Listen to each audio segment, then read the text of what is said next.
tentu cara khilafah memberantas korupsi sangatlah efektif. Karena definisi korupsi dalam Islam dikenal sebagai hulul, penggelapan harta negara, riswah, suap, dan khianat terhadap amanah. Khalifah dalam sistem khilafah mengangkat kodi hisbah atau hakim pengawas publik untuk mencegah korupsi dan memastikan keadilan sosial.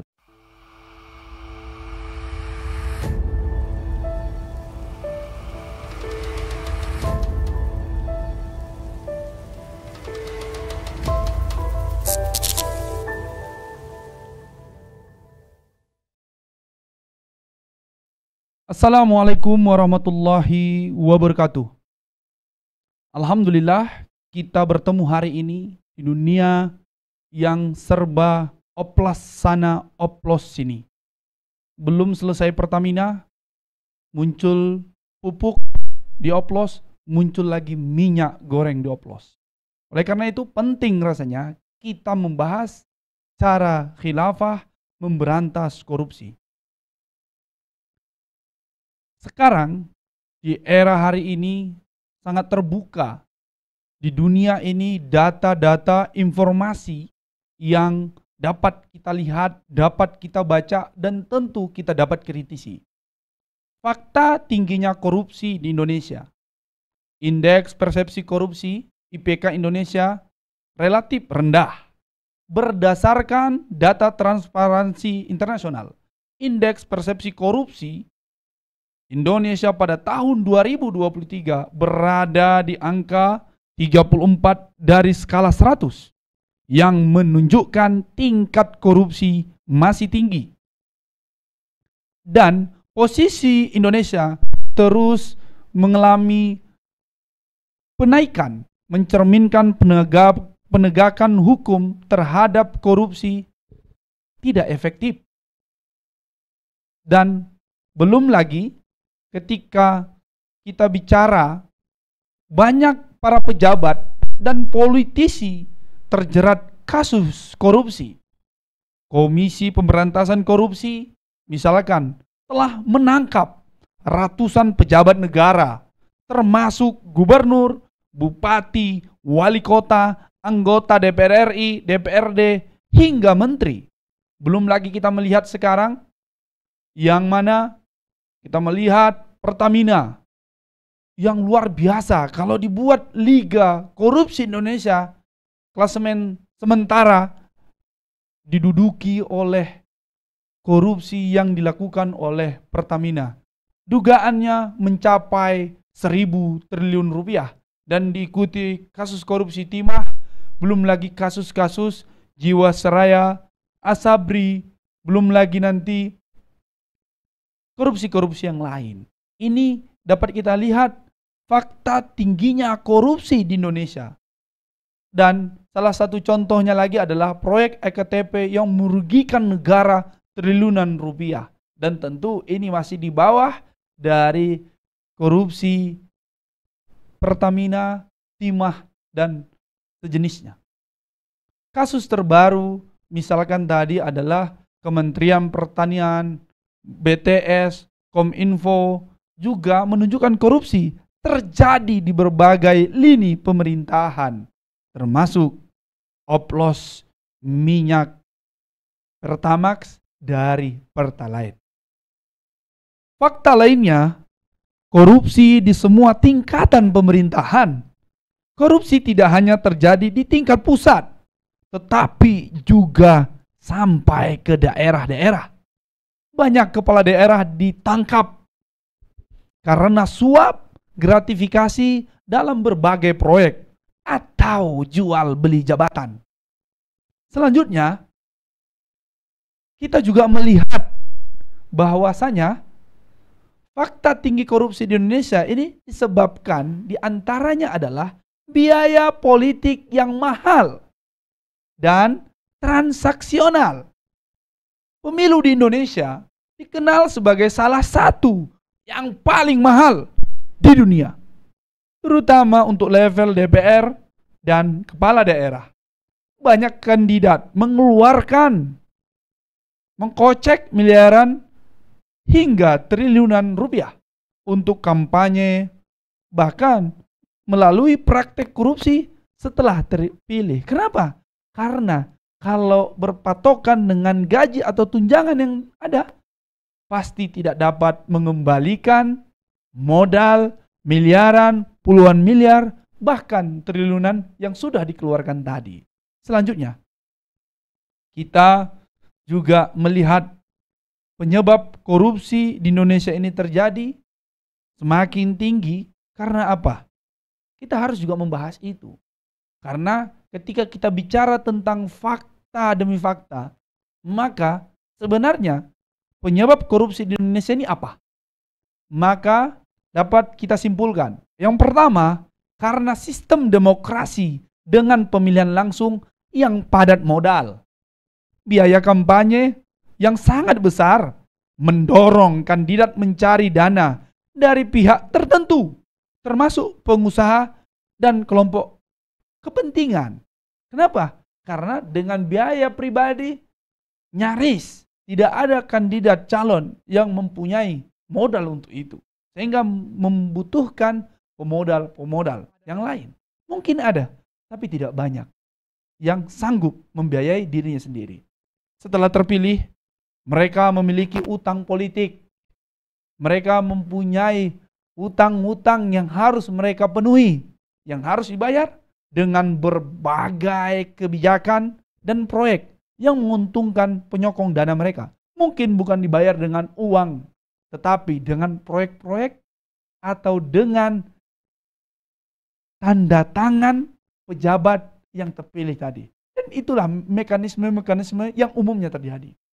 Politik uang masih marak terjadi di mana calon kepala daerah atau legislatif membeli suara dengan uang, misalkan dengan sembako, dan itu kita lihat bertebaran di mana-mana, apalagi ketika musim pilkada maupun pileg.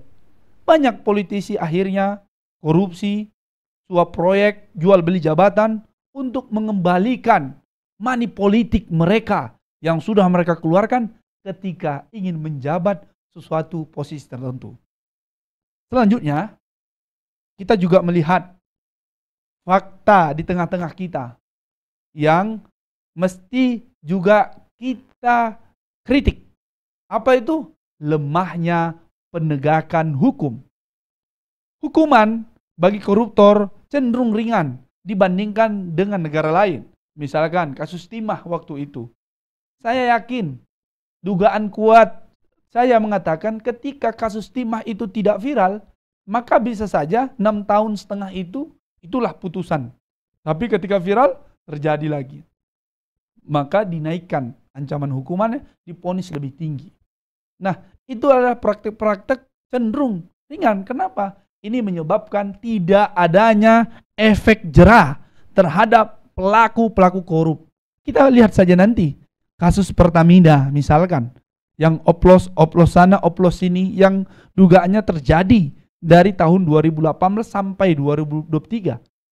Ternyata dugaan kuatnya berpotensi merugikan negara sampai 1.000 triliun rupiah. Korbannya siapa? Korbannya adalah masyarakat. Dan ternyata bukan hanya masyarakat, tapi juga motor, mobil yang dikendarai masyarakat yang membeli Pertamax, ternyata hanyalah Pertalite. Banyak koruptor mendapat remisi, pengurangan hukuman yang membuat mereka cepat bebas. Ini kan jadi persoalan juga di tengah-tengah kita. Ketika memang benar-benar pelaku korupsi, maka mestinya harus ada efek jera. Dengan apa? Dengan ancaman hukumannya yang diperberat, bukan malah dipermudah. Ada kasus di mana terpidana korupsi tetap bisa berkarir di dunia politik setelah keluar dari penjara. Ini juga apa efeknya? Apa efeknya? Ya buktinya dia masih tetap dapat eksis begitu. Berarti kan hanya sekedar canda-candaan saja. Kalau kita melihat dari lemahnya penegakan hukum hari ini. Selanjutnya, kita dapat juga melihat mengapa penyebab korupsi tinggi di Indonesia. Budaya nepotisme dan kronisme. Jadi nepotisme, kronisme, jadi orang-orang yang mendekat dan dekat dengan para pejabat, tentu mereka memiliki potensi. Demikian. Jabatan sering diberikan berdasarkan hubungan keluarga atau kedekatan politik, bukan meritokrasi. Bayangkan, sekarang wakil Presiden Republik Indonesia siapa? Anak presiden sebelumnya. Jadi putarannya begitu saja. Belum lagi kita melihat sekarang ini pejabat-pejabat, menteri, wakil menteri, mungkin bukan keluarga dia, mungkin bukan kerabat dia, tapi adalah kroni-kroninya, adalah bagian-bagian mereka. Dan paling kalau kita lihat profesionalitas dari pejabat-pejabat atau menteri paling berapa persen yang benar-benar dari akademisi misalkan, dari praktisi misalkan, itu yang kita melihat. Contoh, banyak pejabat mengangkat keluarganya atau koleganya dalam jabatan penting di pemerintahan. Nah, tinggal ketika ada aturan yang tidak sesuai dengan itu, tinggal diubah, diganti, atau ditambah atau dikurangi saja. Yang penting keluarganya tadi dapat menjabat jabatan tertentu yang mereka targetkan. Selanjutnya yang tidak kalah penting, penyebab korupsi di Indonesia adalah lemahnya transparansi dalam pengelolaan anggaran. Banyak proyek pemerintah dibuat dengan sistem yang tidak transparan, sehingga rawan markup dan suap. Begitu banyak korupsi terjadi dalam pengadaan barang dan jasa, di mana kontraktor harus memberikan fee kepada pejabat agar bisa memenangkan tender. Luar biasa. Ini bukan rahasia umum lagi. Ketika mau menang tender, maka kita harus ada orang dalam.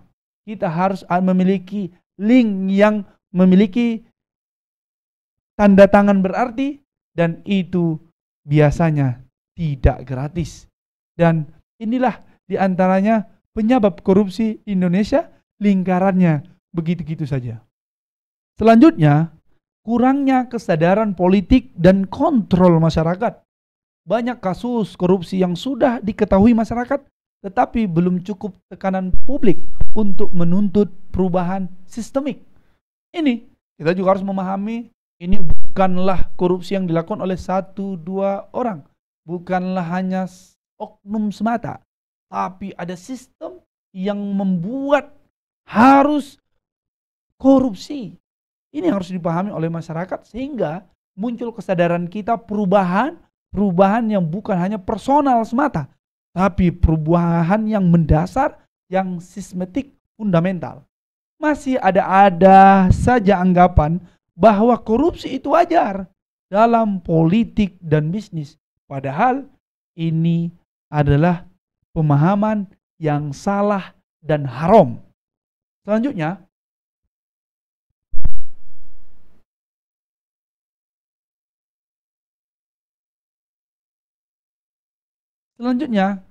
saya ingin berbicara terkait, sebelum ini saya bicara tentang fakta dan penyebab korupsi. Selanjutnya saya ingin menjawab dampak dari korupsi yang tinggi di Indonesia. Tentu yang pertama, ketimpangan sosial dan ekonomi. Dana yang seharusnya digunakan untuk kesejahteraan. Selanjutnya, saya ingin menyampaikan dampak dari korupsi yang tinggi di Indonesia. Pertama, ketimpangan sosial dan ekonomi. Dana yang harusnya digunakan untuk kesejahteraan rakyat justru dikorupsi, digarong oleh elit politik, oleh pejabat-pejabat, dan bahkan oplos sana, oplos sini, menyakiti hati rakyat. Masyarakat miskin tetap sulit mendapatkan layanan kesehatan, pendidikan, dan infrastruktur yang layak. Dan anggarannya pun hari ini dikurangi. Bertambah sudah penderitaan rakyat. Yang kedua, menurunnya kepercayaan publik terhadap pemerintah. Tentu ini dampaknya rakyat semakin apatis terhadap pemilu dan politik karena menganggap semua pejabat korup. Ini adalah dampak-dampaknya. Selanjutnya, 3, investasi asing menurun. Korupsi membuat investor ragu untuk menanamkan modal di Indonesia karena tingginya biaya licin dalam birokrasi. Belum lagi panjangnya birokrasi di Indonesia. Selanjutnya, ketika bicara tentang fakta, kita sudah membahasnya. Ketika kita juga bicara tentang apa penyebabnya, setelah itu dampaknya, tentu tidak fair ketika kita hanya sebatas itu. Sebagai kaum terpelajar, yang kita juga pandai mengkoreksi dan juga memberi solusi. Tentu, cara khilafah memberantas korupsi sangatlah efektif. Karena definisi korupsi dalam Islam dikenal sebagai hulul, penggelapan harta negara, riswah, suap, dan khianat terhadap amanah. Korupsi adalah perbuatan yang merusak tatanan sosial dan ekonomi serta merupakan dosa besar dalam Islam. Dan janganlah sebagian kamu memakan harta sebagian yang lain antara kamu dengan jalan yang batil.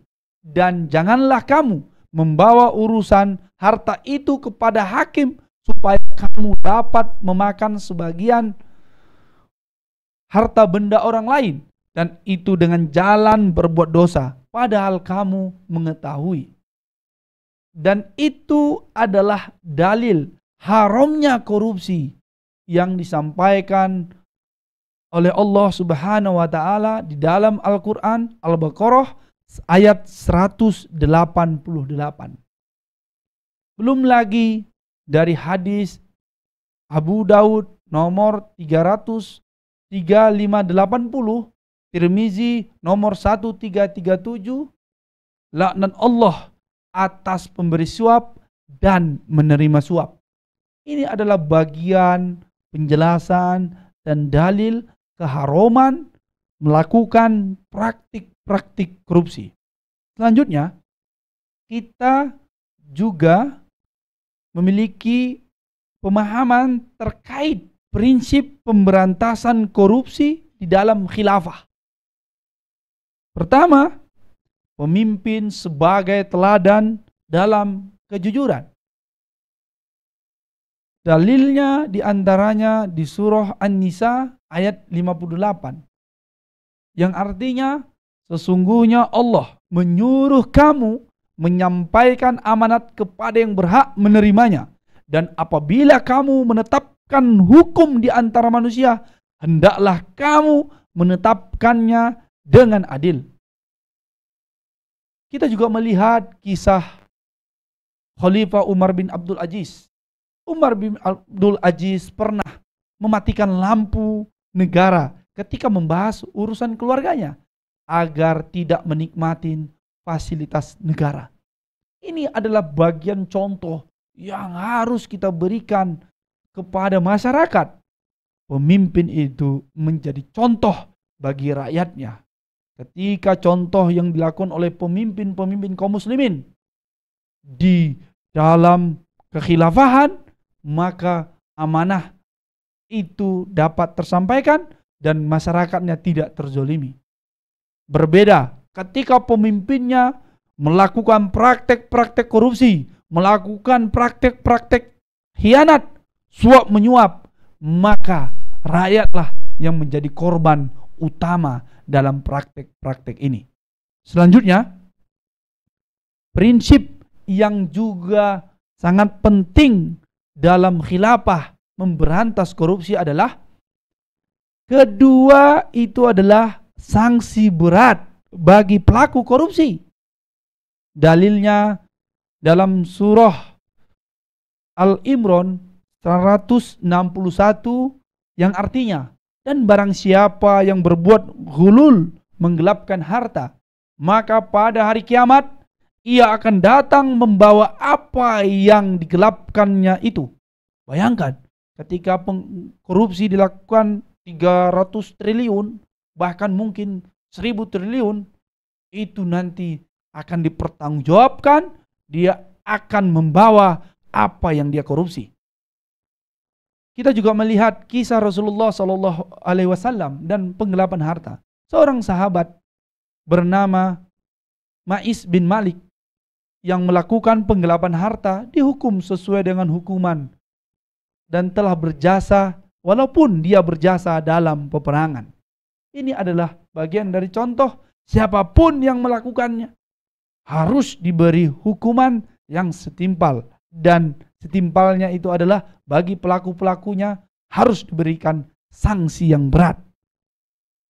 Dan selanjutnya, ketika kita bicara prinsip untuk memberantas korupsi di dalam kekhilafahan, maka di antaranya ketika pertama, kedua, dan ketiga adalah pencegahan dengan pengawasan dengan ketat. Khalifah dalam sistem khilafah mengangkat kodi hisbah atau hakim pengawas publik untuk mencegah korupsi dan memastikan keadilan sosial. Kisah Umar bin Khattab. Umar bin Khattab radhiyallahu anhu sering melakukan inspeksi mendadak untuk memastikan tidak ada pejabat yang menyalahgunakan kekuasaan. Dan lagi-lagi ketika itu kenapa ini efektif?